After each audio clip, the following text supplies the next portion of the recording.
The dollar collapse will be the single largest event in human history. This will be the first event that will touch every single living person in the world. All human activity is controlled by money. Our wealth, our work, our food, our government, even our relationships are affected by money. No money in human history has had as much reach in both breadth and depth as the dollar. It is the de facto world currency. All other currency collapses will pale in comparison to this big one. All other currency crises have been regional, and there have always been other currencies for people to grasp onto. This collapse will be global, and it will bring down not only the dollar, but all other fiat currencies, as they are fundamentally no different. The collapse of currencies will lead to the collapse of all paper assets. The repercussions to this will have incredible results worldwide. The dollar is the world's reserve currency. It supports the global economy in setting foreign trade, most importantly, the petrodollar trade. This fuels our corporate vampires that acquires and harvests the wealth of the world. The corporate powers suppress real assets like natural resources and labor to provide themselves massive profits. The fascist statists, collectivist model provides the money into the economy to fund an ever-increasing federal government. That government then grows larger and larger, enriching its minions with jobs to control their fellow citizens. Finally, to come full circle, the government then controls other nations through the military-industrial complex. This cycle will be cut when the mathematically and inevitable collapse of the dollar occurs. In order for our debt-based money to function, we must increase the debt every year in excess of the debt and interest accrued the year before, or we will enter a deflationary death spiral. When debt is created, money is created. When the debt is paid off, money is destroyed. There is never enough to pay off the debt because there would be not $1 in existence. We are at a point where we either default on the debt, willingly or unwillingly, or create more money or debt to keep the cycle moving. The problem is, if you understand anything about compounding interest, we are reaching the hockey stick moment, where the more debt that is incurred, the less effective it is, and this leads us to hyperinflation. There are only two actors needed for this hyperinflation: the lender of last resort, or the Fed, and the spender of last resort, the government. These two can and will blow up the system. I believe they will wait until the next crisis and the whiff of deflationary depression before they fire up the printing presses. That crisis is coming very soon, at the end of the summer or fall.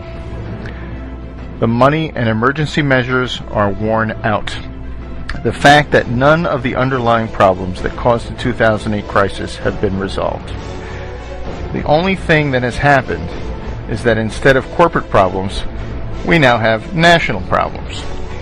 In this movie, Greece will play a role of Lehman Brothers, and the United States will play the role of AIG. The problem is there is nowhere to kick the can down the road, and there is no world government to absorb the debt yet. So this leads me to the top 5 places not to be when the dollar collapses. Number 1, Israel. This Anglo-American beachhead into the Middle East was first conceived by the most powerful family in the world, the Rothschilds, in 1917. The Balfour Declaration said that there will be a Zionist Israel years before World War II, and the eventual establishment of Israel. Israel has not been a very good neighbor to its Muslim nations, and has always had the two biggest bullies on the block at its back. When the dollar collapses, the United States will have much too much on its plate, both domestically and internationally, to worry about such a non-strategic piece of land. This will leave Israel very weak at a time when tensions will be high. This very thin strip of desert land will not be able to withstand the economic reality of importing its food and fuel, or the political reality of being surrounded by Muslims. Number 2. Southern California. The land of fruits and nuts turns into battlefield Los Angeles. 20 million people packed into an area that has no water, and thus food, is not good, to say the least. Throw on top of the huge wealth disparities and the proximity to a narco state, and this does not bode well. We have seen riots from Rodney King. What will happen when the dollar is destroyed and food and fuel stop coming into this area? People will get desperate and do crazy things, especially when a huge proportion of its citizens are on antidepressants. If food and fuel cannot get in, what about Prozac? At a time when people's worlds are falling apart, they lack the ability to deal with this new paradigm.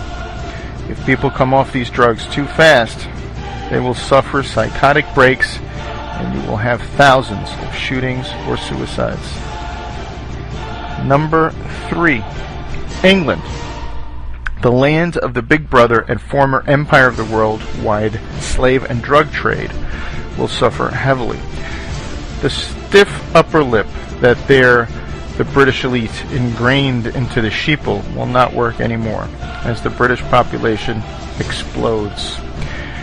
The human character will sacrifice and unite for a foreign enemy, but not if the enemy has always been the elite. The Anglo-American Empire may pull off another false flag to distract its population, but I feel this collapse will happen before they pull it off. This will make all eyes point at the British elite as solely responsible for this catastrophe.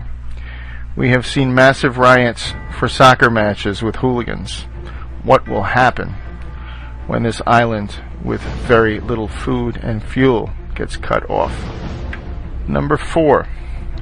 New York City. Another large urban area living too high on the dollar hog.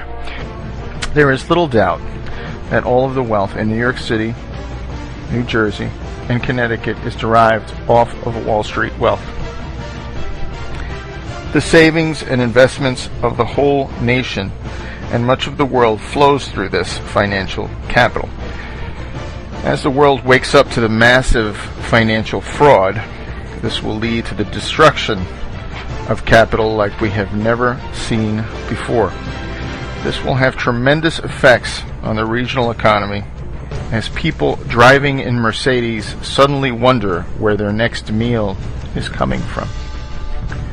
Number 5. Washington, D.C. The political collapse of the federal government will wreak havoc on the hugely inflated local economy.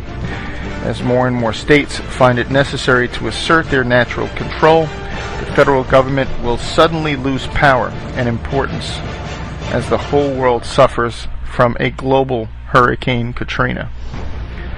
The money that they create and spend will become worthless, and the government minions' pensions will evaporate. Millions that once relied on the ability to force others to send their money to them will learn that the real power has always been at the most local level. Massive decentralization will be the answer to globalization gone mad. Local families and communities will forego spending money and power out of their community as they will care about their next meal and keeping warm. As Ayn Rand once said, you can ignore reality, but you cannot ignore the consequences of ignoring reality. To sum up, those areas that have lived highest on the hog in the dollar paradigm will most likely be the worst places to live when the dollar collapses. Many of you will see this video with passing interest, but rest assured, this dollar collapse is coming. It is a mathematical inevitability. We will not be as fortunate to muddle through this collapse like we did in 2008, when it was a corporate problem. This time around, it is a national and global problem. The global Ponzi scheme has run out of gas.